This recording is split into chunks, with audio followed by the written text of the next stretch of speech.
The weighted dip is one of the most effective upper body exercises of all time. In fact, just doing this exercise in isolation will build your chest, shoulders, and triceps to a magnificent extent. Very close to the genetic potential, might I add.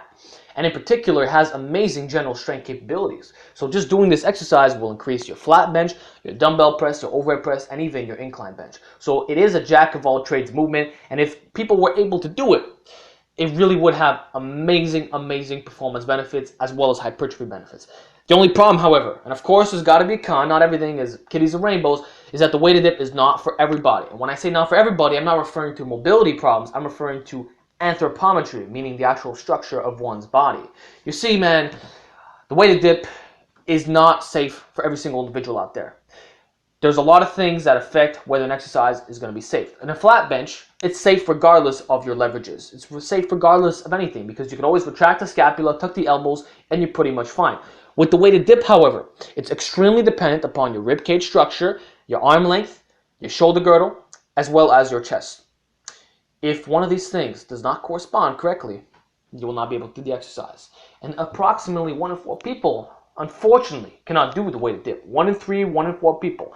And what's going to happen is if you're one of these guys who you cannot do the exercise from an anthropometry-related perspective, you will get injured doing this movement. You're going to blow out your rotator cuffs, your shoulders are going to really hurt, you might tear a pec, and you can crack your rib cage. Not a good combination whatsoever. And for those of you saying, oh, it's not going to happen to me, let me tell you something. I had a subscriber on this channel. His name was the Cosmic Criminal. Some of you old school guys, you might remember him. He cracked his sternum doing a weighted dip. We had even advised him. We said, man, if you're getting sternum pain, you got to drop this exercise. But he continued to do it, and he cracked the sternum. This was not under his control. He had no control over this. You can't just magically increase the strength of your sternum.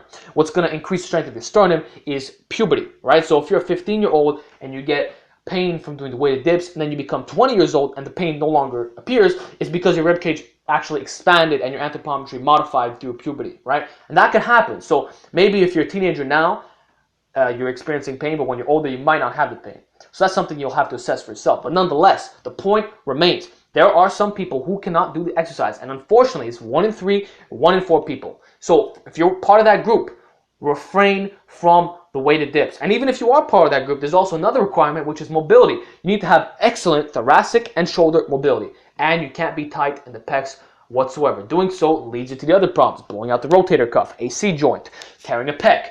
These things are not exclusive to one's anthropometry. Even if you could do the exercise, a guy like myself, I have a large rib cage. I can do weighted dips. I was not able to do them when I was 14, but at the age I am now, I have no problem doing them. Puberty is obviously done, so there's no sternum pain. However, if I don't take care of my mobility, if I don't do my stretches, if I don't do any of that crap, I can blow out my pecs, I can tear my rotator cuff, everything can go to fucking shit.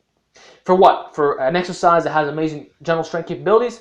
I mean, it really is good. I'm not lying. The weighted dip is so good. But you really have to weigh out the pros and cons here. I'm saying, man, not everybody's going to be able to handle this exercise. It requires a very advanced level. In my opinion, I would not have novices do this. Maybe even intermediates, I'd have trouble recommending this. But you have to know your body. You have to know your body. You got to have perfect anthropometry. You really got to know what you're doing. Because I've seen too many guys screw up on this exercise. And yeah, there are great benefits of doing it, but you can get those benefits from doing general strength work. And that's where kind of the full body concurrent training philosophy comes in, what I'm always talking about. If you use a multitude of general strength movements, you're going to build the strength that you would have originally gotten from the weighted dip. This is kind of the same thing as if a guy doesn't want to do deadlifts, well, they could do good mornings, they could do reverse hypers, they could do a multitude of special exercises, which will build their deadlift automatically. You understand that? So the same thing with the weighted dip. You can get all the benefits of a weighted dip through doing dumbbell pressing, close grip benching, etc. Just the basic pressing exercise. If you have enough rotation, there's pretty much nothing that you're missing here. The only thing, like I said, is that the weighted dip, it's a terrific general strength builder. I've not seen an exercise this effective that has carryover to all movements, but whatever. I mean, if you can't do it, it's not worth doing it completely, like at all. It's not worth doing it. So that's all I want to talk about. The weighted dip is effective. It's extremely effective. In some cases, it might even be better than flat barbell benching. Actually, this is what Bill Starr believed. Bill Starr, the late Bill Starr, used to primarily focus on overhead pressing and weighted dips. This is what he recommended to his athletes. This is what he did on himself. This was his formula to upper body pressing strength. And it works. It definitely works. Because the overhead pressing is the vertical press, and then the dips is the horizontal, if you will. But like I said, not everybody can handle that. But if you could, experiment with the weighted dips. Use them because they're fucking effective. But like I said, if you start getting shoulder pain, pec pain, etc., rib cage pain, You got to drop it because you don't want to suffer the same fate as my man, the Cosmic Criminal. He ended up losing all his motivation and he can no longer train because of that one little thing. So don't end up like that. Train smart. Look at your age. Make sure you pass your puberty.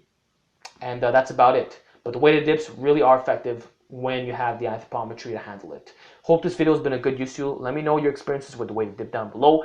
And with that, I will talk to you next time.